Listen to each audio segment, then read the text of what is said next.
ஒரு இன்ட்ராடே ஸ்டாக்கை எப்படி ஃபைண்ட் அவுட் பண்ணுறதுன்னு இந்த வீடியோவில் பார்க்கலாம். ஃபஸ்ட்டு வந்து டிக்கெட் டேப் போய்க்கோங்க. டிக்கெட் டேப்பில் இங்கே மோர் ஆப்ஷன் கிளிக் பண்ணி ஸ்டாக் ஸ்க்ரீனர் போய்க்கோங்க. இதில் ஸ்டார்ட் ஸ்க்ரீனிங் இருக்கும், அதை கிளிக் பண்ணிக்கோங்க. நெக்ஸ்ட்டு பார்த்தீங்கன்னா இங்கே ஸ்க்ரீனர் ஆப்ஷன் இருக்கும். இந்த ஸ்டாக் யூனிவர்ஸில் நிஃப்டி 100 செலக்ட் பண்ணிக்கோங்க. நெக்ஸ்ட்டு பார்த்தீங்கன்னா செக்டார், மார்க்கெட் கேப் இதெல்லாம் அப்படி விட்டுருங்க, ஆஸ் யூஷுவல் இருக்கட்டும். செகண்ட் க்ளோஸ் ப்ரைஸில் பார்த்தீங்கன்னா ஒரு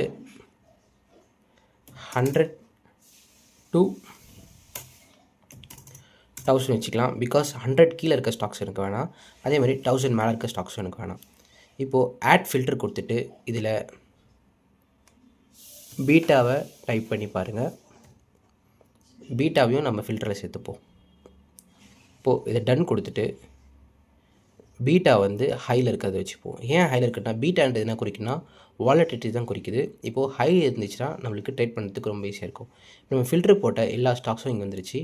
இதில் வந்து நம்ம ஒரு 10 ஸ்டாக்ஸ் செலக்ட் பண்ணிக்கணும். இதில் நம்மளுக்கு நிறைய ஸ்டாக்ஸ் கிடச்சிருக்கு. இதில் 10 ஸ்டாக்ஸ் செலக்ட் பண்ணிங்கன்னா ட்ரேட் பண்ணலாம். என்னோட நெக்ஸ்ட் வீடியோவில் எப்படி ட்ரேட் பண்ணுறதுன்றதை சொல்லித்தரேன். மறக்காமல் இந்த பேஜை ஃபாலோ பண்ணி சப்போர்ட் பண்ணுங்கள்.